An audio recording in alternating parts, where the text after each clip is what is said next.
हथवा में लिहाली चुनरिया तो तुलसी नहाए चली हो। हथवा में लिहाली चुनरिया तो तुलसी नहाए चली हो। सखिया रहिया में मिली रानी रुक्मिणी मनवा के बात पूछे हो। सखिया रहिया में मिली रानी रुक्मिणी मनवा के बात पूछे हो। कहाँ पाए मंगिया के सेंदूर कहाँ पे पाए चुंदरी हो। कहाँ पाए मंगिया के सेंदूर कहाँ पे पाए चुंदरी हो।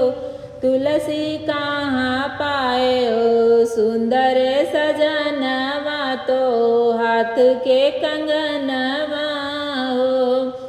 तुलसी कहाँ पाए हो सुंदर सजनवा तो हाथ के कंगनवा हो। कान्हा दी है मंगिया के सिंदूर तो कान्हा दिए चुंदर हो। कान्हा दी है मंगिया के सिंदूरा तो कान्हा दिए चुंदर हो। रुक्मिणी कान्हा हवे हमरे सजनवा हो नहीं दिए कंगना हो। रुक्मिणी कान्हा हवे हमरे सजनवा हो नहीं दिए कंगना हो। हंसी हंसी पूछे रानी रुक्मिणी सुनाओ बहनी तुलसी हो। हंसी हंसी पूछे रानी रुक्मिणी सुनाओ बहनी तुलसी हो।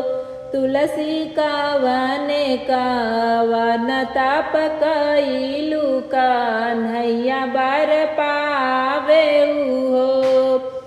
तुलसी कावने कावन ताप कइलू कन्हैया बर पाए हो।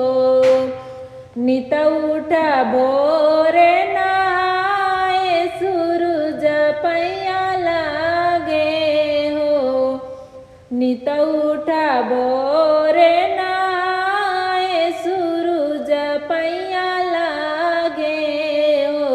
रुक्मिणी पूरब मुहे करिया स्नान तो बोले के मनाई हो।